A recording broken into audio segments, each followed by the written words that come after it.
Okay okay. So so நேற்று நடத்துல questions கேட்குறேன், சொல்ல முடியுதான்னு பாருங்க. கன்ஸ்டியூஷன் அசம்பிளி அப்படின்னா என்ன? உங்களுக்கு என்ன புரியுது? கன்ஸ்டியூஷன் அசம்பிளின்னு சொல்ற மூலியமா என்ன உங்களுக்கு புரியுது? யாராச்சும் சொல்லலாம்.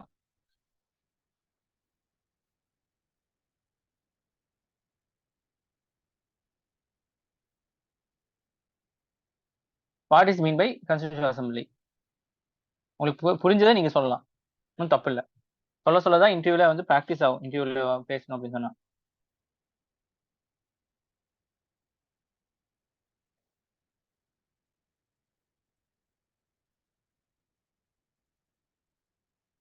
நேற்று இடையில கூட நான் எக்ஸ்பிளைன் பண்ணியிருப்பேன்.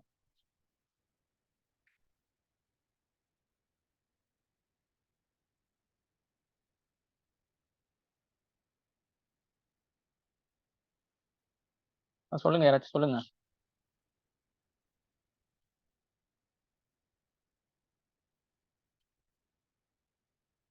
இப்பத்துல இருந்து கன்ஸ்டியூஷன் அசம்பிளி அசம்பிளி நிறைய சொல்லிட்டு இருக்கேன். அப்படின்னா என்ன? What is mean by constitution assembly?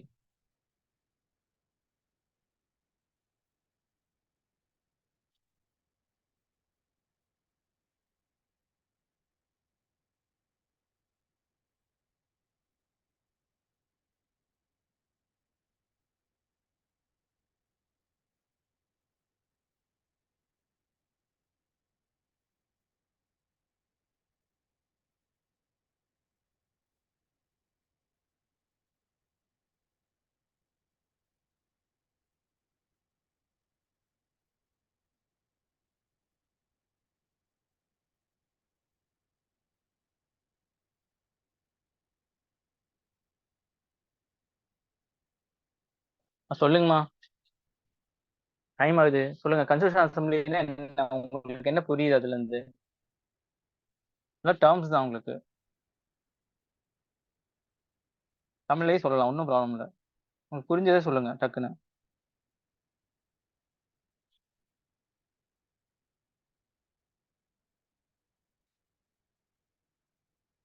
சீக்கிரம், டைம் ஆகுது. தெரியும்னா தெரியும்னு சொல்லுங்க, தெரியலன்னு தெரியலன்னு சொல்லுங்க. படிக்கிறீங்களா இல்லையா? மாடல்ஸ் அப்லோட் பண்ணிட்டு தான் இருக்கேன், நான் ரெக்கார்டிங்ஸும் கொடுத்து தான் இருக்கேன். ரிவிஷன் பண்றது இல்லையா யாரும்?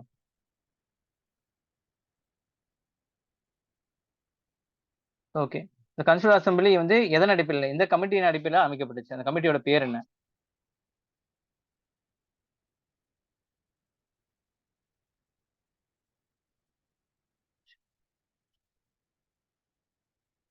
அந்த கமிட்டியோட பேர் என்ன? கன்ஸ்டியூஷன் அசம்பிளி அமைக்கிறதுக்கு ஒரு முக்கியமான காரணம் அந்த கமிட்டி தான். அந்த கமிட்டியோட ரெக்கமெண்டேஷன் படி தான் கன்ஸ்டியூஷன் அசம்பிளி அமைக்கப்பட்டுச்சு. அந்த கமிட்டியோட பேர் என்ன? இவ்வளவுதான் கொஸ்டின்ஸ் வரும் உங்களுக்கு. பார்த்து கூடி சொல்லலாம், ஒன்றும் ப்ராப்ளம் இல்லை. ஆமத்தில் வாய்த்தோடு சொல்லணும். இல்லை டைப் வேணா பண்ணுங்க, சாட் பாக்ஸ்ல போடுங்க.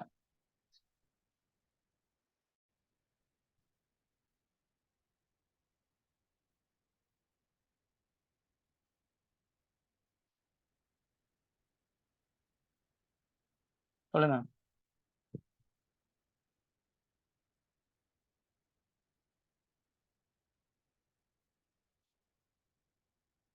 கேபினெட் கமிஷன், சரிங்களா? ஸோ கேபினெட் கமிஷன் அடிப்படையில் தான் அதை அமைச்சாங்க. அதுல 3 பேர் இருப்பாங்க. யார் யார் 3 பேரு? தனியா போட்டோ எடுத்து கொடுத்துருப்பாங்க. அலெக்சாண்டர் ம் Alexander, Lawrence, Stafford Cripps. Okay.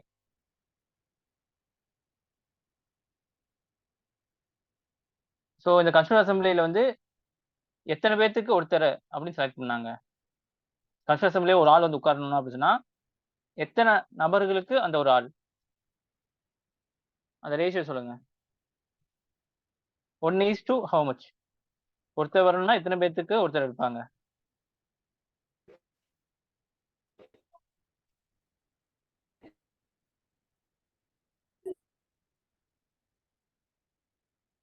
Okay, 1 million. Okay, million. Okay.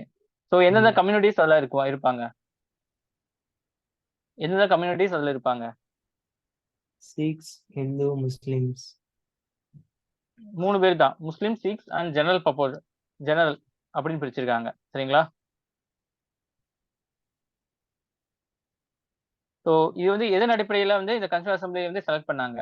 Direct மெத்தடா, இன்டைரக்ட் மெத்தடா? டைரக்ட் மெத்தடா, இன்டைரக்ட் மெத்தடா?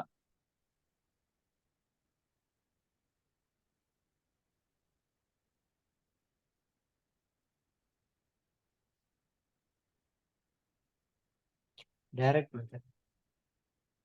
டைரக்ட் மெத்தட்னா எதுக்கு டைரக்ட் மெத்தட்? ஒவ்வொரு டிவிஷன்ல இருந்து அவங்களோட ரெப்ரசன்டேட்டிவ டைரக்டா அனுப்புறாங்க ஓட் பண்றதுக்கு. ஸோ ஒன்று வந்து இந்தியன் ஸ்டேட்ஸ், அதாவது பிரிட்டிஷ் ஸ்டேட்ஸ் இருக்கு. இன்னொன்று பிரின்ஸ்லி ஸ்டேட்ஸ் இருக்கும். பிரின்ஸ்லி ஸ்டேட்ஸ்ல இருக்கவங்களுக்கு வந்து அந்த ராஜாக்கள் வந்து என்ன செய்யணும், நாமினேட் பண்ணுவாங்க. நான் இங்க ஆள்ல இருந்து இந்த ஆள் அனுப்புறேன்னு சொல்லிட்டு. மித்த வந்து பிரிட்டிஷ் ப்ரொவின்ஸ்ல இந்தியர்கள் இருப்பாங்களே, அவங்களுக்கு வந்து ஓட்டு, சரிங்களா, ஓட்டெடுக்கும் முறை இருக்கும். சரிங்களா? ஸோ அந்த ஓட்டெடுப்பு மூலியமா என்ன செய்வாங்க, தேர்ந்தெடுக்கப்பட்டு அவங்கள அனுப்புவாங்க. இல்ல 2 முக்கியமான தலைவர்கள் வந்து கான்ஸ்டிடியூஷன் அசெம்பிளி இல்ல. அவங்க யாரு? ஜின்னா, ம். Gandhi. Jinnah Gandhi. Okay, good. Okay. யாரு கான்ஸ்டிடியூஷனுக்கு வந்து அட்வைசரா இருந்திருக்காங்க? கான்ஸ்டிடியூஷன் அசெம்பிளிக்கு வந்து அட்வைசரா யார் இருந்திருக்காங்க? அவர் பேர் என்ன? சச்சிதானந்த சின்ஹா. இல்ல, அட்வைசர். அட்வைசரா யார் இருந்திருக்காங்க? PN. Rao. Okay, good.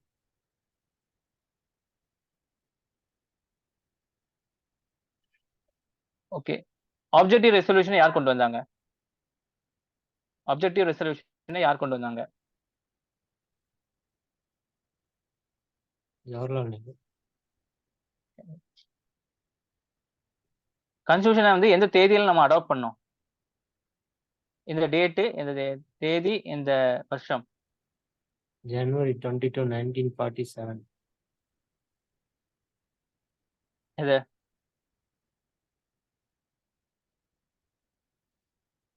January 22, 1947. Constitution adapt பண்ணது.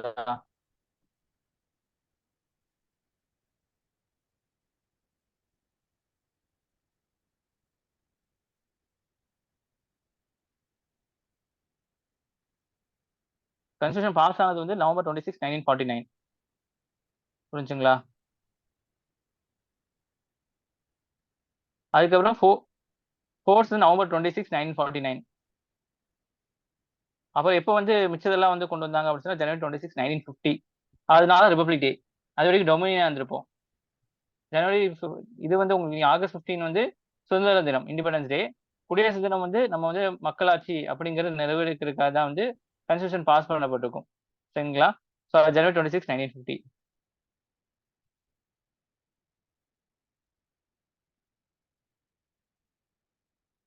ஓகே. ஸோ நான் இந்த கிளாஸ்க்கே போயிடுறேன். நல்லா படிங்க. சரிங்களா? டெஸ்ட்ல நிறைய கொஸ்டின்கள் கொஞ்சம் கஷ்டமாக தான் இருக்கும். நீங்க எடுத்து படிங்க. படிச்சுட்டு நம்ம வந்து அதை டிஸ்கஸ் பண்ணலாம். சரிங்களா? படிக்காம ரிவைஸ் பண்ணாம வர்றது வேஸ்ட்டுமா. ஸோ ஒரு தடவை ஜஸ்டாச்சும் ஒரு தடவை பாருங்க. நம்ம கிளாஸ் நடத்துறோம், உங்களுக்கு புரியுது, பிபிடி அனுப்புறேன், பிபிடி ஒரு ரீட் பண்ணுங்க. தேவைப்பட்டா நான் ரெக்கார்டிங் அனுப்பிடுறேன், அதுவும் எடுத்து ஒரு தடவை பார்த்துருங்க. சரிங்களா? ஜஸ்ட் உங்களை படிக்க சொல்ல, ஜஸ்ட் கண்ணால பார்த்தா போதும்.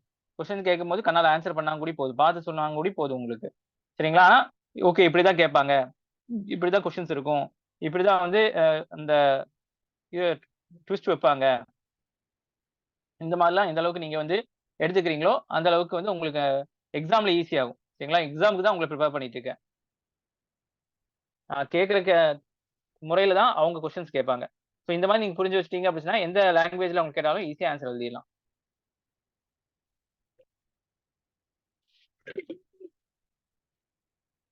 ஓகே.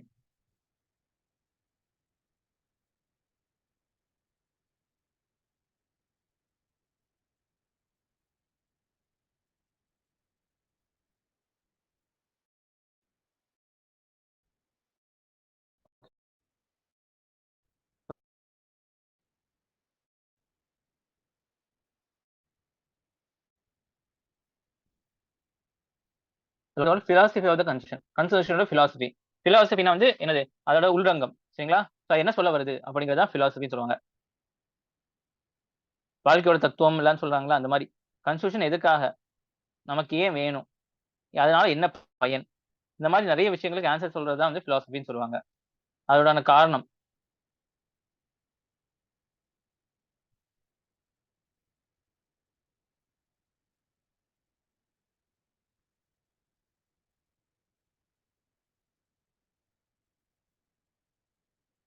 பாருங்க. salient features of the constitution. Every constitution has a philosophy on its own. சரிங்களா? ஒவ்வொரு கன்ஸ்டிடியூஷனுக்கு வந்து அதோட philosophy இருக்கும். ஏன் எதுக்காக வந்திருக்கு அப்படின்னு சொல்லிட்டு. For the philosophy underlying our constitution, we must look back into history of objective resolution. சரிங்களா? நம்மளோட philosophy தெரியறதுக்கு நம்ம என்ன செய்யணும்? நம்மளோட பழங்காலத்துல objective resolution பார்க்க போகணும். யாரு? பண்டிட் நேருனால adopted on Constitutional Assembly on January 22, 1947ல objective resolution அடாப்ட் பண்ணப்பட்டுச்சு. The ideals embodied in the above resolution is faithfully reflected in the preamble. இதுல அப்ஜெக்டிவ் ரெசல்யூஷன் நிறைய சொல்லியிருப்பேன். சாவரனா இருக்கணும், இண்டிபெண்டா இருக்கணும், யாரும் வந்து தூண்டுதல் இல்லாம இந்தியா வந்து டிசிஷன் எடுக்கிற மாதிரி இருக்கணும், இதெல்லாம் சொல்லியிருப்பேன். இதெல்லாம் வந்து என்ன செய்ய இந்தியன் கான்ஸ்டியூஷன் ரிஃப்ளெக்ட் ஆச்சு. பிரியம்பல்ங்கிறது முகவுரையில of the constitution which summarize the aims and objective of our constitution. பிரியம்பல் தான் நம்மளோட ஏமும் அப்ஜெக்டிவ் எல்லாத்தையும் வந்து சொல்லுது. சரிங்களா? ஸோ கான்ஸ்டியூஷனோட ஏம் அண்ட் அப்ஜெக்டிவ்ஸ் எதை சொல்லுது அப்படின்னு சொல்லி கேட்டா நம்ம என்ன செய்யணும்? பிரியம்பல் சொல்லணும், இல்ல அப்ஜெக்டிவ் ரெசல்யூஷன் சொல்லுது. ரெண்டுத்துல ஏதாச்சும் ஒண்ணுதான் வந்து அதுக்கு ஆன்சரா இருக்கும். சரிங்களா? இப்படிலாம் தான் கொஸ்டின்ஸ் கேட்பாங்க. What is the purpose of பிரியம்பலோட ப்ரப்போசல் இதுதான் preamble. We the people of India அப்படின்னு சொல்லிட்டு நம்ம வந்து உறுதிமொழி எடுக்கிற மாதிரி இருக்கும். சரிங்களா? இந்த preamble to our constitution serves two purpose. ரெண்டு விஷயத்துக்காக அது இருக்கு. ஒன்னு பாத்தீங்கன்னா it indicates the source which from which the constitution derives its authority. எது அந்த மூலதனம் என்ன? நம்ம கான்ஸ்டிடியூஷனுக்கு வந்து எந்த மூலதனத்துல இருந்து அதோட அத்தாரிட்டி, அதோட பவர் எடுத்துக்குது அப்படிங்கிற ஒரு விஷயத்தை இது சொல்லுது. எங்க மூலதனம் சோர்ஸ் ஆஃப் பவர் டெரைவ்ஸ் அத்தாரிட்டி, எங்க இருந்து அதோட அத்தாரிட்டி எடுத்துக்குது. இப்போ கான்ஸ்டிடியூஷன்ல ஒரு விஷயம் எழுதுச்சு அப்படின்னு சொன்னா நம்ம என்ன செய்யலாம்? அது வந்து கண்டிப்பா செயல்படுத்தணும். இப்ப எப்படி குரானும் சரி, பைபிளும் சரி, இல்ல பகவத்கீதை வந்து ஒரு விஷயம் எழுதி இருக்கு அப்படின்னு சொன்னா அது எங்க இருந்து எழுதப்படுது? டிவைன் பவர்னால எழுதப்பட்டிருக்கு அப்படின்னு சொல்றோமா? அதே மாதிரி கான்ஸ்டிடியூஷன் எழுதப்பட்டிருக்கு அப்படின்னு சொன்னா அதுக்குண்டான அதிகாரம் வந்து எங்க இருந்து எடுக்கப்படுது அதுன்னு சொல்லுவாங்க இங்க. It also states that object which the constitution seeks to establish. constitution ஒண்ணு கொண்டு வர மூலியமா என்ன வந்து நிலைநாட்டுறதுக்காக constitution கொண்டு வரும்? ஃபர்ஸ்ட் சாப்டர்ல சொல்லியிருப்பேன். சரிங்களா? சோ அதை ஞாபகம் வச்சு பாத்துங்க. ஒரு கன்ஸ்டிடியூஷனால என்னெல்லாம் நடக்கும்? மினிமம் கோஆர்டினேஷனு, அடிச்சுக்காம இருப்பானுங்க, மத ரீதியா பிளவுபடாம இருப்பாங்க, ஒருத்தவங்க சுதந்திரம் வாழலாம், ஒருத்தவங்க வந்து அந்த கவர்மெண்ட் வந்து தப்பான விஷயத்துக்கு பண்ணுச்சு அப்படின்னா தடை பண்ணலாம், கவர்மெண்ட் நினைச்சாங்கன்னா அதை வச்சே மக்களை வந்து சீர்படுத்தலாம், அதெல்லாம் சொல்லியிருப்பேன் நான். ஞாபகம் இருக்கா? இதெல்லாம் வந்து கான்ஸ்டிடியூஷனால எஸ்டாப்ளிஷ் பண்ணப்படுது. The importance and utility of the preamble has been pointed out in several decisions of our Supreme Court. Supreme Court நிறைய தீர்ப்புகள்ல என்ன செய்யறாங்க? நம்ம தீர்ப்புகள் பிரியம்பலோட முக்கியத்துவம் வந்து என்ன செய்ய பிரதிபலிக்கப்பட்டிருக்கு. சரிங்களா? அவங்க வந்து சுப்ரீம் கோர்ட்ல ஒரு ஜட்ஜ்மெண்ட் கொடுக்குறாங்க அப்படின்னு சொன்னா அந்த ஜட்ஜ்மெண்ட் என்னது? பிரியம்பல் சார்ந்த மாதிரி இருக்கும். சரிங்களா? ஸோ இதெல்லாம் விஷயம் பிரியம்பல சொல்லப்பட்டிருக்கு, அதுக்கு தகுந்த மாதிரி தான் அங்க இந்த ஜட்ஜ்மெண்ட் கொடுக்குறோம் அப்படிங்கிற மாதிரி சொல்லிடுவாங்க. Though by itself it is not enforceable in court of law. Preamble ஒரு விஷயம் எழுதியிருக்கு அப்படின்னு சொன்னா அது வந்து செயல்படுத்தப்படலன்னு சொல்லிட்டு என்ன செய்யக்கூடாது? கோர்ட்ல போய் கேஸ் போட முடியாது. சரிங்களா? ஸோ இதே ஃபண்டமெண்டல் ரைட்ஸ்னு ஒன்று இருக்கு. அதுல ஒரு விஷயம் எழுதிருக்கு. சரிங்களா? நீங்க நல்லா தூங்கலாம். சரிங்களா? உங்க தூக்கத்தை யாராச்சும் கெடுத்தாங்க அப்படின்னு சொன்னா அவன் நீங்க என்ன செய்யலாம்? கோர்ட்டுக்கு கூட்டிட்டு போய் கேஸ் போடலாம். ஏன்னா தூக்கங்கிறது அடிப்படை உரிமை. புரிஞ்சுங்களா? கல்விங்கிறது அடிப்படை உரிமை. கல்வி வந்து யாராச்சும் உனக்கு தரல, கவர்மெண்ட் ஸ்கூல்ல போய் உனக்கு யாரை வந்து ஏத்துக்கல அப்படின்னு சொன்னா நீ என்ன செய்யலாம்? கேஸ் போடலாம். ஆனா அதே வந்து பிரியம்பல ஒரு விஷயம் எழுதப்பட்டிருக்கு, அந்த விஷயம் நடக்கல அப்படிங்கிற பட்சத்துல நீ என்ன செய்ய முடியாது? கேஸ் போட முடியாது. அதான் சொல்றாங்க not enforceable in the court of law. Law மூலியமா இதை என்ஃபோர்ஸ் பண்ண முடியாது. ஃபோர்ஸ்னா கட்டாயப்படுத்த முடியாது. என்ஃபோர்ஸ்னா ஒருத்தவங்க மேல வந்து திணிக்கிறது. என்ஃபோர்ஸ் அப்படின்னா ஒருத்தவங்க மீது திணிக்கிறது. சோ நீங்க என்ன செய்ய முடியாது? அதுல ஒரு விஷயம் எழுதி இருக்கு, அந்த எழுதின விஷயம் நடக்கல அப்படின்னு சொல்லி நீ என்ன செய்ய முடியாது? கோர்ட்ல கேஸ் போட முடியாது. அந்த ஒரு விஷயம் எழுதியிருக்கு அப்படின்னு சொன்னா அந்த விஷயத்தை தூக்கி என்ஃபோர்ஸ் பண்ண முடியாது, மக்கள்கிட்ட திணிக்க முடியாது. இதே ஃபண்டமெண்டல் ரைட்ஸ்ல ஒரு விஷயம் எழுதப்பட்டிருக்கு அப்படின்னு சொன்னா அதை நீங்க என்ன செய்யலாம்? திணிக்கலாம். சரிங்களா? Enforce by law. லா மூலியமா அதை என்ன செஞ்சிடும்? உங்களுக்குள்ள திணிக்கலாம். அந்த ரைட் டு எஜுகேஷன் லா கொண்டு வந்து எல்லாத்துக்கும் அடிப்படை உரிமை கல்வி அப்படின்னு ஃப்ரீ ஆஃப் எஜுகேஷன் கொடுக்குறாங்கல்ல, இதான் என்ஃபோர்ஸ் பண்றதுன்னு சொல்லுவாங்க. புரியுதா? The preamble seeks to establish and promote objective which constitution seeks and also aids legal interpretation of constitution which is the language found to be ambiguous. சரிங்களா? இப்போ வந்து நீங்க ஒரு வேர்டு இருக்கு ஆம்பிகுவஸ், இதுக்கு வந்து அர்த்தம் தெரியல, என்ன செய்வீங்க? நீங்க டிக்ஷனரி எடுத்து பாப்பீங்களா? அதே மாதிரி நம்ம கான்ஸ்டிடியூஷன்ல ஒரு விஷயத்துக்கு அர்த்தம் தெரியல அப்படின்னு சொன்னா அது வந்து என்ன சொல்ல வருதுன்னு சொல்லிட்டு பிரியம்பல பார்த்தா நமக்கு தெரியும் அப்படின்னு சொல்றாங்க. புரியுதா? இப்ப நீங்க வந்து ஒரு புத்தகம் எடுக்கிறீங்க, ஒரு வேர்டுக்கு அர்த்தம் புரியல, நீங்க என்ன செய்வீங்க? டிக்ஷனரி எடுத்து பாப்பீங்களா? அதே மாதிரி கான்ஸ்டிடியூஷன்ல உங்களுக்கு சில விஷயங்கள் வந்து புரியாம இருக்கு, சரியா விளங்க மாட்டேங்குது, அது என்னதான் சொல்ல வராங்க அப்படின்னு தெரிய மாட்டேங்குதுன்னு சொல்லி ஜட்ஜுக்காரங்களுக்கு புரியல அப்படின்னு சொன்னா அவங்க என்ன செய்வாங்க, பிரியம்பிள் எடுத்து பார்ப்பாங்க. ஓகே, இது ரெண்டு ஒத்து பார்ப்பாங்க. ஓகே, பிரியம்பிள் இந்த விஷயம் சொல்லியிருக்கு, இந்த விஷயம் சொல்றதுக்காக இவங்க வந்து இது பண்ணியிருக்காங்க அப்படின்னு சொன்னா இது கரெக்ட், நம்ம இது பேஸ் பண்ணி தீர்ப்பு வழங்கலாம் அப்படின்னு சொல்லிடுவாங்க. புரியுதா? இன்டர்பிரேஷனுக்கு, லீகல் இன்டர்பிரேஷனுக்கு உதவி செய்யுது இது பிரியம்பிள். ஸோ பிரியம்பிள் வந்து நமக்கு என்ன செய்யுது, சோர்ஸ் அத்தாரிட்டி வந்து எங்க இருந்து கிடைக்குது, அது வந்து நம்ம எந்த நோக்கத்துக்காக கன்ஸ்டியூஷன் கொண்டு வந்திருக்கோம், அப்புறம் வந்து நம்ம கன்ஸ்டியூஷன்ல ஒரு ஆம்பிகியஸ் பார்ட் இருந்துச்சு அப்படின்னு சொன்னா அதுக்கு வந்து அர்த்தத்தை இது தேடி தருது நம்மளுக்கு. ஓகே, இதெல்லாம் புரிஞ்சா? இந்த 3 பாயிண்ட் புரிஞ்சா எல்லாத்துக்கும்?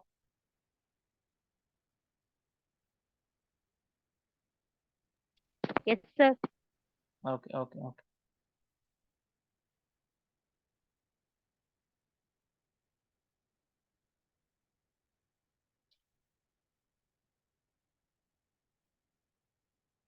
அது மாதிரி இண்டிபெண்டன்ட் அண்ட் சோவரின். சரிங்களா? ஏற்கனவே சொல்ல இண்டிபெண்டன்ட்னா வந்து நீங்க யார் கீழே இல்ல. சோவரின்னா யார் தூண்டுதலாலையும் நீங்க என்ன செய்ய மாட்டேன், ஒரு டிசிஷன் எடுக்க மாட்டேன். இஷ்டத்துக்கு டிசிஷன் எடுப்பேன். 2 விஷயம் இருக்கு independent sovereign. Constitution of India unlike the president government of India act is not gift for the British parliament. இதுக்கு முன்னாடி இருக்கிற ஆக்ட்ல வந்து பிரிட்டிஷ் பார்லிமெண்ட் நம்மளுக்காக கொடுக்கப்பட்ட ஆக்ட். ஆனா நம்மளுக்கு இருக்கக்கூடிய கான்ஸ்டிடியூஷன் வந்து பிரிட்டிஷ்காரனால கொடுக்கப்படுது, நம்மளுக்காக நம்மளே உருவாக்கப்பட்டது. It ordained by the people of India through their own representative assembly in sovereign constitutional assembly. இது வந்து நம்ம இந்திய மக்களால் தேர்ந்தெடுக்கப்பட்டவங்கனால உருவாக்கப்பட்டதுதான் இது அப்படின்னு சொல்றாங்க. The words we the people of India adopt, அது எழுதப்பட்டிருக்கும், இந்திய குடிமக்களாகிய நாங்கள் அப்படின்னு சொல்லிட்டு, நாங்கள் வந்து இதை வந்து ஏத்துக்கிறோம், இது வந்து ஒருமுகமாக வந்து அக்செப்ட் பண்ணி நாங்க இதை வந்து செயல்படுத்த போறோம் அப்படின்னு சொல்லியிருப்பாங்க. enact and give to ourselves to this constitution, நாங்க எங்களை வந்து கான்ஸ்டிடியூஷனுக்கு அர்ப்பணிக்கிறோம், இந்திய அரசியலமைப்புக்கு அர்ப்பணிக்கிறோம். Declare that ultimate sovereignty lies with the people of India. So இந்த கான்ஸ்டிடியூஷனோட அல்டிமேட் சாவரிட்டி யாரு, யார்கிட்ட இருக்கு, பீப்புள் தான் இருக்கு. சரிங்களா? ஸோ உங்களுக்காக தான் வந்து இந்த கான்ஸ்டிடியூஷன் உருவாக்கப்பட்டிருக்கு.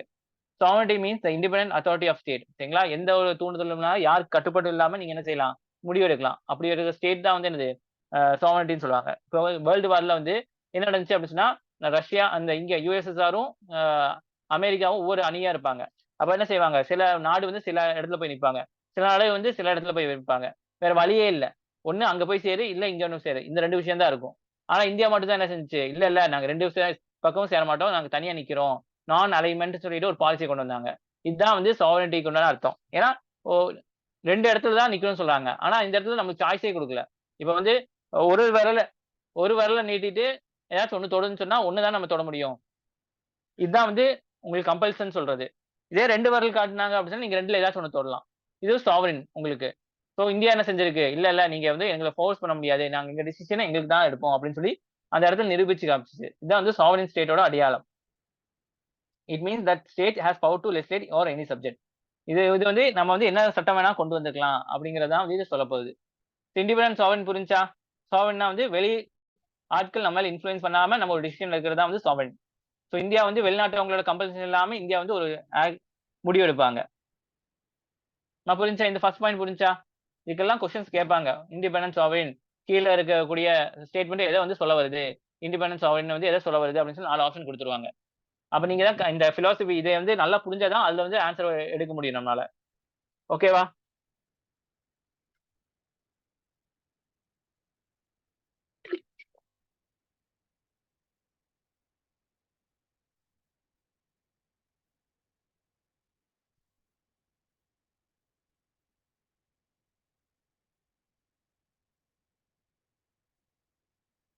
அடுத்து பாருங்க, ரிபப்ளிக் குடியாட்சி. preamble declares that unequivocal term, அன்னைக்குள்ள ஒருமுகமாக ஒரு ஒத்த கருத்தாக அப்படின்னு சொல்லுவாங்க. terms that source of the authority of under the constitution is the people of India. source யாரு, people of India தான். சரிங்களா? while the Pakistan remained British dominion until 1956 வரைக்கும் பிரிட்டிஷ்காரன் கீழே தான் டொமினியன் ஸ்டேட்டஸ் தான் வந்து பாகிஸ்தான் இருந்திருக்காங்க. India ceased to be a dominion and declared itself republic since the making of constitution 1949. It means government by the people and for the people. சரிங்களா? India வந்து republic வந்து India பீப்புளால. சரிங்களா? ரிபப்ளிக்னா என்னது, மக்களுக்காக நடத்தப்படும் ஆட்சி, மக்களாட்சின்னு சொல்லுவாங்களா, அதே மாதிரி ரிபப்ளிக்னாவது மக்களால் தேர்ந்தெடுக்கப்பட்டவங்க மட்டும்தான் வந்து ஆட்சி செய்யறதா republic. We have an elected president and head of our state. All office including that of president will be open for all citizens. So நம்ம வந்து என்னது, நம்மளோட வந்து கவர்மெண்ட்ல இருக்க எந்த ஆஃபீஸும் வந்து எல்லா மக்களுக்கும் ஓப்பன் ஆகப்பட்டிருக்கு. நீங்க முஸ்லீமா இருந்தாலும் சரி, ஹிந்துவா இருந்தாலும் சரி, கிறிஸ்டியனா இருந்தாலும் சரி, யாரை வேணாலும் வந்து அதுல வந்து போய் உட்காரலாம். இதுதான் வந்து ரிபப்ளிக் உண்டான முக்கியமான அம்சமாக அமையுது. ஸோ ரிபப்ளிக்கோட முக்கியமான அம்சம் என்ன உங்களுக்கு? பீப்புள் தான் authority, public post, head post எல்லாத்துக்கும் ஓப்பனா இருக்கும். இதுதான் வந்து ரிபப்ளிக் உண்டான இது. இதே ஆப்போசிட் பாருங்க, மொனார்கின்னு சொல்லுவாங்க. மொனார்கினா வந்து மன்னராட்சி. மன்னராட்சியில வந்து என்னது, சோர்ஸ் ஆஃப் அத்தாரிட்டி யாரு? மக்கள் இல்ல, மன்னர் தான். அதே மாதிரி என்னது, தலைமையிட பொறுப்பு ராயல் பிளட்டுக்கு தான் இருக்கும், மத்தவங்களுக்கு எல்லாம் இருக்காது. சரிங்களா? சோ இதுதான் ரெண்டு இதுக்கு உண்டான வித்தியாசம். அடுத்து sovereignty not inconsistent with membership of the Commonwealth. சரிங்களா?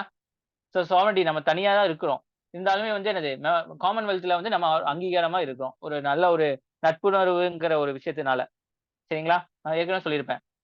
அந்த காமன்வெல்த்னா என்னது, பிரிட்டிஷ் காலாதிக்கமா காலனி ஆதிக்கம் இல்ல உள்ள கண்ட்ரிஸ் வந்து சொல்லுவாங்க. சரிங்களா? பிரிட்டிஷ்காரன் ஆட்சி செஞ்ச கண்ட்ரிஸ் எல்லாம் வந்து ஒரு கூட்டா ஒரு குரூப்பா இருப்பாங்க. அதான் காமன்வெல்த்னு சொல்லுவாங்க. இப்ப நம்ம என்னதான் வெளிய வந்தாலுமே வந்து இவ்வளவு நாள் வந்து நீங்க என்ன ஆட்சி செஞ்சிருக்கீங்க, அதனால ஒரு நல்ல பழக்கத்துக்காக நாங்க என்ன செய்யறோம், உங்க கூட வந்து உங்க குரூப்ல நாங்க இருக்கிறோம், இருந்தாலுமே வந்து இந்தியாவுக்கு தனி ரெஸ்பெக்ட் இருக்கு அப்படிங்கிற மாதிரி சொல்றதா இது. The Crown of England ceased to have any authority over India as soon as we got independence. But India decided to retain the membership of Britain Commonwealth nation without acknowledging allegiance to the crown. நம்ம என்ன செய்யல, க்ரௌனுக்கு அலிஜென்ஸ் கொடுக்கல. அலிஜென்ஸ்னா வந்து கட்டுப்பாடு. சரிங்களா? நம்ம வந்து என்ன செய்யல, பிரிட்டிஷ் கவுன் கீழ நம்ம இல்ல, இருந்தாலுமே நாங்க என்ன செய்யறோம், உங்க கூட இருக்கிறோம் அப்படின்னு சொல்றோம். This independent action of India converted the image of Commonwealth from being relic of imperialism into the free association of independent nation. இப்ப காமன்வெல்த் பார்க்கும்போது எல்லாம் வந்து அடிமை நாடா அப்படின்னு சொல்லிட்டு நம்ம பாக்குறத விட, இப்ப நம்ம இந்தியா வந்து என்ன செஞ்சிருக்காங்க, அடிமையில இருந்து வெளியே வந்து திருப்பி நம்ம போய் சேர்ந்திருக்கோம். அப்ப என்ன செஞ்சிருக்கலாம், ஓகே இந்தியா வந்து விருப்பப்பட்டு தான் சேர்ந்திருக்கு, அப்ப இங்க இருக்கவங்க எல்லாம் அடிமை கண்ட்ரீஸ்ல இல்ல, இந்த மாதிரி தனி நாடு தனி கண்ட்ரீஸும் உள்ள இருக்காங்க அப்படிங்கிற ஒரு ஸ்டேட்டஸா அது தந்திருக்கு. ஏன்னா இந்தியாவுக்கு அப்புறம் தான் நிறைய நாடுகள் வந்து சுதந்திரமே ஆச்சு. அதுக்கப்புறம் கூடி 1970 வரைக்குமே என்ன செஞ்சிருக்காங்க, நிறைய நாடுகளும் சுதந்திரம் இல்லாம இருந்திருக்கு. புரிஞ்சா? பிரிட்டிஷ்காரன் கீழ இருந்திருக்காங்க. அதுக்கப்புறம் கொஞ்சம் கொஞ்சமா அந்தந்த நாடுகள் வந்து என்ன செஞ்சுக்கப்பட்டிருக்கு, உங்களுக்கு வந்து விடுதலை அடையப்பட்டிருக்கு. புரியுதா? நான் இது புரிஞ்சா, இது தேர்ட் பாயிண்ட் புரிஞ்சா? ஃபர்ஸ்ட் 1 2 3 புரிஞ்சா? யாருக்காச்சும் புரியாம இருக்கா?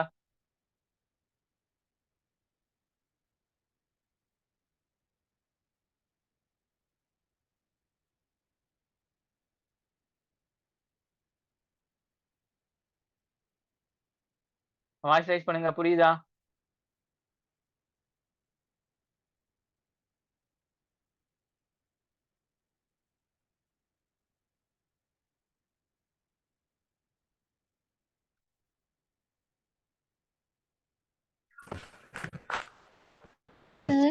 ஹலோ. புரிஞ்சாமா? புரியுதா?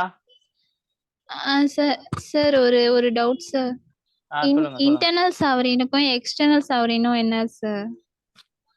இன்டர்னல் சாவரினா நம்ம உள்ளுக்குள்ள இப்ப 5 பேர் அப்படி சொன்னா 5 பேர் இருப்பீங்களே, ஒருத்தர் இன்ஃபுளுன்ஸ் பண்ணாம ஒரு முடிவு எடுக்கிறது இன்டர்னல் சாவரின். சரிங்களா? எக்ஸ்டர்னல் சாவரினா வெளியே இருக்கீங்களா, வெளிநாடுகள், இவங்க நம்ம மேல பிரஷர் போடாம நம்ம ஒரு முடிவு எடுத்தா அப்படின்னு சொன்னா அது எக்ஸ்டர்னல் சாவரின். புரிஞ்சா? Okay sir. அது பாருங்க, ப்ரொமோஷன் ஆஃப் இன்டர்நேஷனல் பீஸ். சரிங்களா? நம்ம என்ன செய்யணும், உலக உலக இதை வந்து நம்ம என்ன செய்யணும், அமைதியை வந்து நம்ம வந்து இது பண்ணணும்.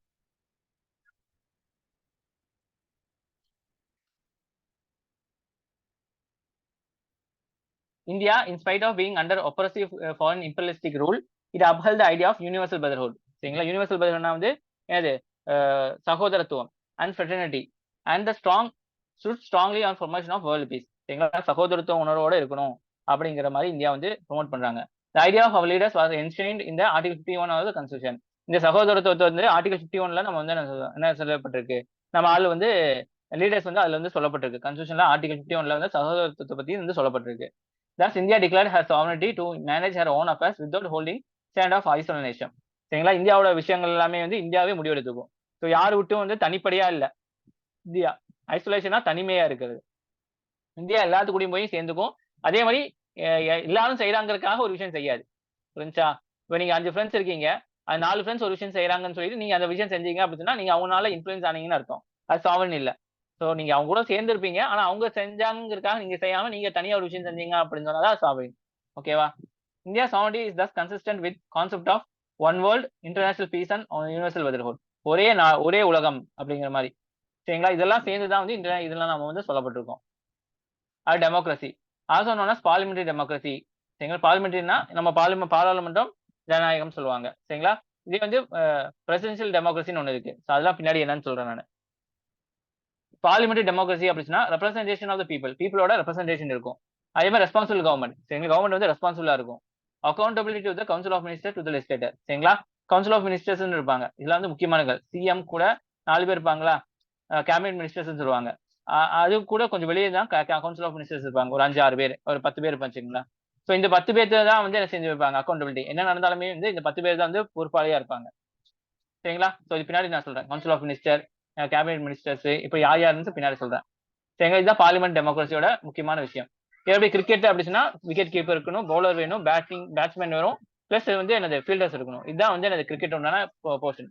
அதே மாதிரி பார்லிமெண்ட் டெமோக்ரஸில என்ன இருக்கணும், ரெப்ரஸன்டேஷன் ஆஃப் பீப்புள் இருக்கணும், எம்பி எம்எல்ஏஸ் இருக்கணும், ரெஸ்பான்சிபிள் கவர்மெண்டா இருக்கணும் மக்களுக்காக. அதே மாதிரி வந்து என்னது, நீங்களாம் வந்து எல்லாருமே வந்து என்னது கவுன்சில் ஆஃப் மினிஸ்டர் சட்டமன்றத்துக்கு, லெஜிஸ்லேட்டர் அப்படின்னா சட்டமன்றத்துக்கு பொறுப்பா இருப்பாங்க,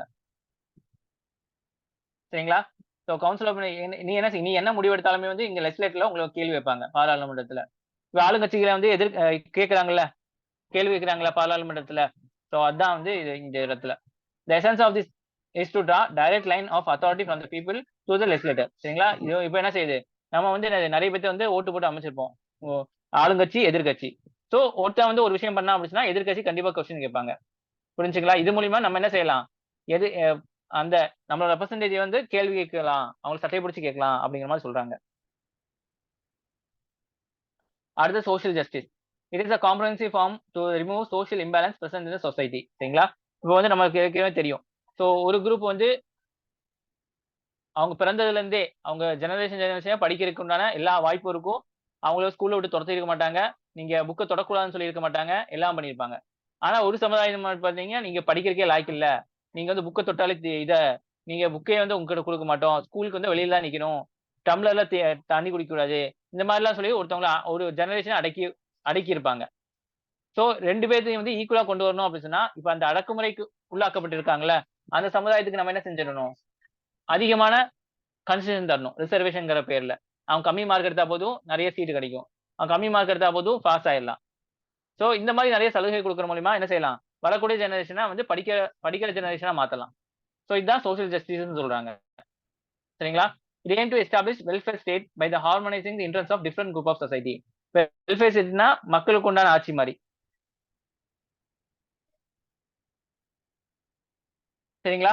ஸோ மக்களுக்கு உண்டான ஆட்சியை வந்து என்ன செய்யறாங்க, இது மூலியமா வந்து நிர்வகிக்கிறாங்க, சரிங்களா. This concept of welfare state get implement through the DPSP, directive principle of state policy, சரிங்களா. கான்ஸ்டிடியூஷன்ல வந்து ஃபண்டமெண்டல் ரைட்ஸ் இருக்கு, டிபிஎஸ்பி இருக்கு, ஒவ்வொரு பார்ட்டா இருக்கும், சரிங்களா. இது எல்லாத்துலயும் நிறைய விஷயங்கள் சொல்லப்பட்டிருக்கும். இந்த டிபிஎஸ்பியில இந்த வெல்ஃபேர் ஸ்டேட்டை பத்தி சொல்லப்பட்டிருக்கு. வெல்ஃபேர் ஸ்டேட்னா என்னெல்லாம் வேணும், என்னெல்லாம் செய்யணும் அப்படின்னு சொல்லிட்டு இதுல வந்து சொல்லப்பட்டிருக்கு.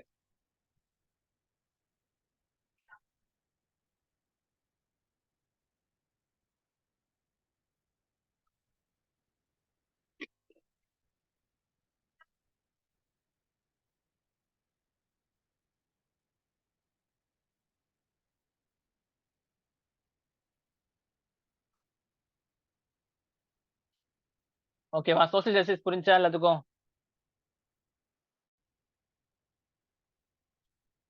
அடுத்து economic justice. Economic justice refers to banishment of poverty from the Indian society. பேனிஷ்மெண்ட்னா வந்து ஒழிச்சு கட்டுறது, சரிங்களா. ஸோ பேனிஷ்மெண்ட் ஆஃப் என்னது உங்களுக்கு ஃப்ரம் பாவர்ட்டி, ஃப்ரம் வறுமையை வந்து ஒழிச்சு கட்டுறது. This is to be achieved not by the expropriation of those who have, but by the multiplication of national wealth. இது வந்து ஒருத்தவங்களுக்கு பிடுங்கி இன்னொருத்தவங்களுக்கு கொடுக்கறது இல்லை. அதே மாதிரி வந்து இந்தியாவில் உள்ள வெல்த் வந்து மல்டிபிளிகேஷன் பண்ணணும், அதிகப்படுத்தணும். And resources and through the equitable distribution. இந்தியாவோட வெல்த் ரிசோர்ஸ் அதிகப்படுத்திட்டு எல்லாத்துக்கும் சமமா பிரிச்சு கொடுக்கணும். Among all who contribute to it's production, யார் யார் வந்து இந்த ப்ரொடக்ஷனுக்கு வந்து சப்போர்ட்டா இருந்தாங்களோ எல்லாத்துக்கும் ஈக்குவலா பிரிச்சு கொடுக்கறது தான் முக்கியமான விஷயமா இருக்கும். The idea of economic justice is to make equality of status meaningful by removing inequality of opportunities. எல்லாத்துக்கும் ஈக்குவலா ஸ்டேட்டஸ் இருக்கணும். அதான் நான் சொன்னேன், ரிசர்வேஷன் எல்லாமே அது மூலமா இன்இக்வாலிட்டியை ரிமூவ் பண்ற மூலியமா உங்களுக்கு கிடைக்கும் ஆப்பர்ச்சுனிட்டி, சரிங்களா. இப்போ எப்படி ஆப்பர்ச்சுனிட்டிஸ்னா, நீட்ல ஒரு கேட்டகரிக்கு கவர்மெண்ட் ஸ்கூல் பசங்களுக்கு கம்மி மார்க் 720க்கு உங்களுக்கு என்னது ஒரு 350 எடுத்தா சீட் கிடைக்கும். இதே மற்றவங்களுக்கு பாத்தீங்க அப்படின்னா 600 எடுத்தா மட்டும் தான் உங்களுக்கு என்னது என்ன உங்களுக்கு ஃப்ரீ சீட் கிடைக்கும். ஸோ இந்த மாதிரி ஒரு ஆப்பர்ச்சுனிட்டிஸ் வந்து கிரியேட் பண்ணி தர மூலியமா நம்ம என்ன செய்யலாம், இந்த எக்கனாமிக் ஜஸ்டிஸாவும் கொண்டு வரலாம், சோஷியல் ஜஸ்டிஸும் இம்ப்ளிமெண்ட் பண்ணலாம் அப்படிங்கிற மாதிரி சொல்றாங்க. புரியுதா? இப்ப எப்படி ரேஷன் கடையில வந்து சாப்பாட்டுக்கு வந்து ஃப்ரீயா கொடுக்குறாங்க, அரிசி பருப்பு எல்லாம் கம்மி. இதே காசு உள்ளவன் என்ன செய்யலாம், பெரிய இடத்துல வந்து அதாவது இங்க grocery ஷாப்ஸ் போறான், டிபார்ட்மெண்டல் ஸ்டோர்ஸ் போறான், அவன் அங்கிருந்து வாங்குறான். மொத்தத்துல 2 பேரும் சாப்பிட தானே செய்றாங்க. ஸோ காசு இருக்கிறதுனால அவன் வாங்குறதும், காசு இல்லாதனால நீங்க வாங்காம இருக்கிறதும் தான் வந்து இன்இக்வாலிட்டின்னு சொல்லுவாங்க. இப்ப என்ன கவர்மெண்ட் என்ன செய்யுது, உங்களுக்காக ரேஷன் கடையில வந்து அரிசி எல்லாம் அரேஞ்ச் பண்ணி தருது. அவனுக்கு வந்து என்ன செய்றாங்க, அவன் காசு குடுத்து அவன் அங்க வாங்க போறான். மொத்தத்துல நீங்க 2 பேரும் சாப்பிட போறீங்க. 2 பேரும் வாழ போறீங்க. ஸோ இது வந்து கவர்மெண்ட் செஞ்சு குடுத்த எக்கனாமிக் ஜஸ்டிஸ். இது வந்து சோசியல் ஜஸ்டிஸ். இந்த நீட் வச்சு சோசியல் ஜஸ்டிஸ் எக்ஸ்பிளைன் பண்ணிடலாம். ரேஷன் கடை வச்சு எக்கனாமிக் ஜஸ்டிஸ ஜஸ்டிஃபிகேஷன் பண்ணலாம். புரியுதா?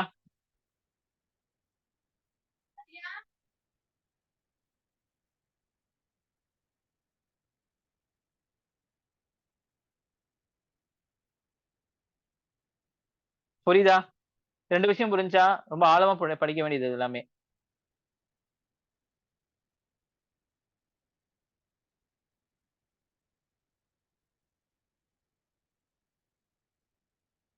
இந்த 2 விஷயம் புரிஞ்சா? 6 and 7 புரிஞ்சா? வாய்ஸ் ரைஸ் பண்ணுங்க. Yes sir. Okay, okay. அது political justice. Political justice means absence of any arbitrary distinction between a man and man in political sphere. இப்போ எப்படி நீங்க நினைச்சாலும் சிஎம் ஆகலாம், சரிங்களா? நீங்க நினைச்சாலும் பிஎம் ஆகலாம். புரியுதுங்களா? ஸோ ஒரு ஒரு ஜாதி மட்டும் தான் வந்து சிஎம் ஆகணும், பிஎம் ஆகணும் அப்படின்னு இல்ல. புரிஞ்சுங்களா? இதுதான் வந்து பொலிட்டிக்கல் ஜஸ்டிஸ்னு சொல்லுவாங்க. To ensure political justice irrespective of qualification, என்ன படிச்சிருந்தாலும் every citizen of India is allowed to participate in political system. நீங்க வந்து படிச்சாலும் சரி, படிக்காட்டினாலும் சரி, காசு இருந்தாலும் சரி, காசு இல்லாட்டினாலும் சரி, நீங்க என்ன செய்யலாம், இந்த பொலிட்டிக்கல் அந்த தேர்தலில் நிக்கலாம். Through the principle of universal adult suffrage, one man one vote. நீங்க வந்து பிஎம் இருந்தாலும் உங்க ஓட்டுக்கு ஒரு வேல்யூ தான். நீங்க வந்து காசே இல்லாத தெருவில் நிற்கக்கூடிய ஒருத்தர் இருந்தாலுமே வந்து உங்க ஓட்டுக்கு ஒரு வேல்யூ தான். புரிஞ்சுங்களா? பிஎம் இருந்தாலும் அவர் ஒரு ஓட்டு போட்டா 2 கனெக்ட் பண்ண மாட்டாங்க. ஒரு ஓட்டு போட்டா 1 தான். நீங்க ஓட்டு போட்டாலும் 1 தான். சரிங்களா? சோ இதெல்லாம் தான் பொலிட்டிக்கல் ஜஸ்டிஸ என்ஷூர் பண்ணுது. The government also through autonomous bodies like election commission have further strengthened the electoral suffrage in India. சரிங்க. இது எலெக்ஷன் கமிஷன் என்னது, தேர்தலை வந்து நியாயப்படி வந்து நடத்துவாங்க. ஸோ தேர்தல் கமிஷன் என்ன நினைச்சாங்க அப்படின்னு சொன்னா, இந்திரா காந்தி வந்து தேர்தல் ஜெயிச்சிட்டாங்க, அவங்க வந்து தப்பான முறையில் ஜெயிச்சிட்டாங்கன்னு சொல்லிட்டு ஜெயிச்சதை வந்து கேன்சல் பண்ணிட்டாங்க. அது யார், எலெக்ஷன் கமிஷனுக்கு அந்த ஒரு அதிகாரம் இருக்கு. புரியுதா? One man one vote one value. இதுதான் பொலிட்டிக்கல் ஜஸ்டிஸ். பொலிட்டிக்கல் ஜஸ்டிஸ்னா யாரா இருந்தாலுமே வந்து சிஎம்ஓ பிஎம்ஓ ஆகலாம். உங்க ஒரு ஓட்டும் பிஎம்மோட ஒரு ஓட்டும் சமம். அதே மாதிரி வந்து என்னது, நீங்க வந்து எலெக்ஷன்ல நிக்கலாம். அதே மாதிரி எலெக்ஷன் கமிஷன் வந்து தேர்தலை வந்து யாருக்கு சாதகம் பாதகம் இல்லாம நடத்தி தரும்.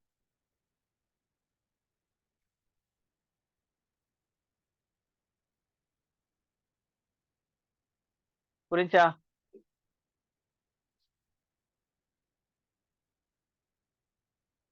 Various reformative steps have taken by election commission on the direction of supreme court. Supreme court வந்து நிறைய விஷயம் சொல்லியிருக்கு. அது சம்பந்தமா வந்து என்ன செஞ்சிருக்காங்க, இது வந்து பண்ணியிருக்காங்க. Like voters having fundamental right to know about their candidates. சரிங்களா? நீங்க யாருக்கு போட்டிருக்கீங்க, அவங்களோட ஃபுல் ஹிஸ்டரி எல்லாம் நீங்க தெரிஞ்சுக்கலாம். இந்த ரைட் டு நெகட்டிவ் ஓட்டிங், நாங்க 3 பேரை நிக்க வச்சிருக்காங்க அப்படின்னா 3 பேர் எனக்கு பிடிக்கல அப்படின்னா நோ டாக் நீங்க ஓட்டு போடலாம். பட் இந்த எலக்ட்ரல் voting machine இதெல்லாம் வந்து கொடுத்திருக்காங்க. Political justice also ensured through the offering equal opportunity to men and women irrespective of their caste, creed and functioning of administration of government. நீங்க யாரா இருந்தாலுமே, பெண்ணா இருந்தாலும் சரி, யாரா இருந்தாலுமே வந்து உங்களுக்கு என்ன செய்யப்படுது, உங்களுக்கு வந்து தரப்படுது அப்படின்னு சொல்லப்படுது.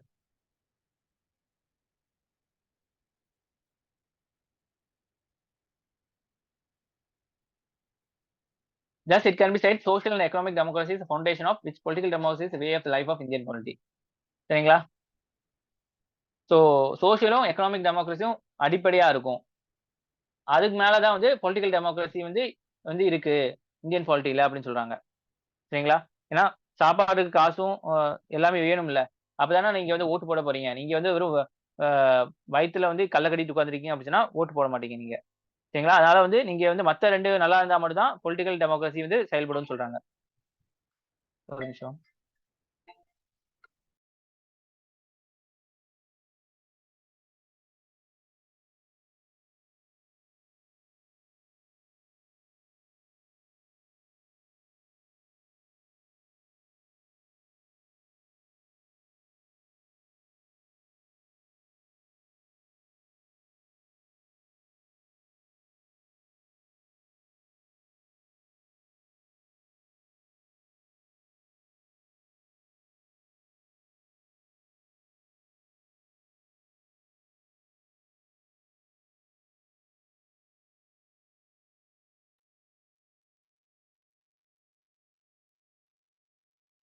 ஓகே. அடுத்து liberty. Liberty should be coupled with social restrain and subordinate to the liberty of greatest number of common happiness. Liberty வந்து நம்ம ஏதாவது செய்யலாம், சோஷியலோட ஜாயின் பண்ணிக்கலாம் சொல்றாங்க. சரிங்களா? லிபர்ட்டிங்கிறது வந்து நிறைய பேர் சந்தோஷமா இருக்குது லிபர்ட்டின்னு சொல்றாங்க. சரிங்களா?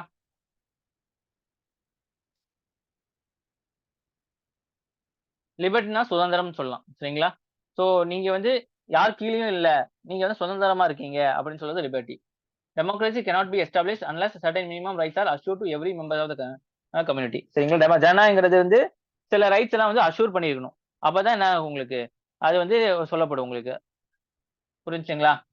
The preamble mentions these individual rights of freedom, thought, expression, belief, faith, worship, and these are guaranteed part 3 of the constitution. Fundamental ரைட்ஸ்ல வந்து என்னது, ஒரு தனி மனித சுதந்திரத்துக்கு உண்டான தேவையானது எல்லாமே வந்து சொல்லப்பட்டிருக்கு அப்படின்னு சொல்றாங்க.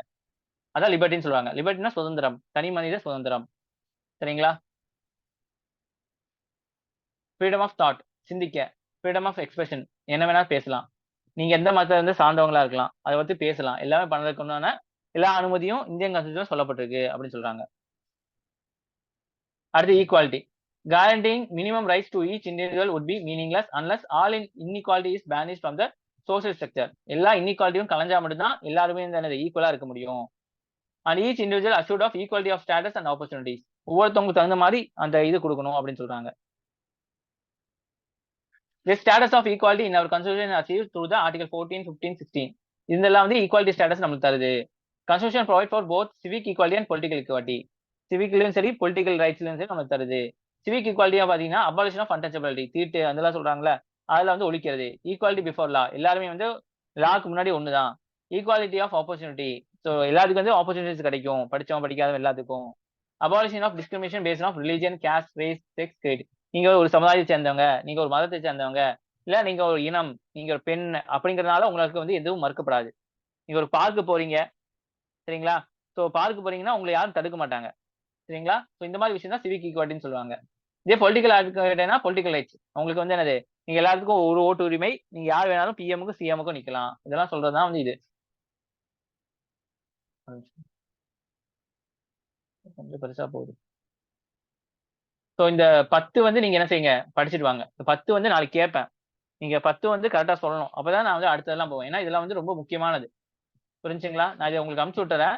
இந்த 10 வந்து நீ கொஞ்சம் ஒரு கான்சன்ட்ரேட் பண்ணி படிங்க. படிச்சுட்டு நீங்க சொல்லுங்க. நம்ம அடுத்த கொஞ்சம் இன்னொரு 7 இருக்கு.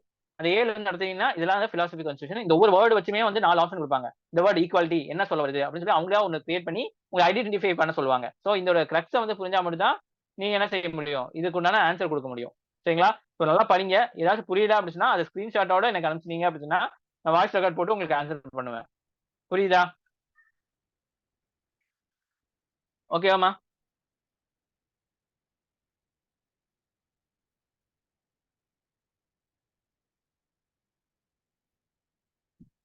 புரியுதா?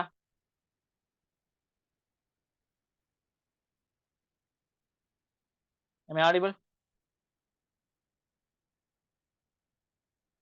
Okay, okay. ஓகே ஓகே, தேங்க்யூமா. நான் அனுப்பிச்சு விட்றேன். நாளைக்கு படிச்சுட்டு வாங்க. நாளைக்கு படிச்சா ஆன்சர் சொல்ல பாருங்க, ட்ரை பண்ணுங்க.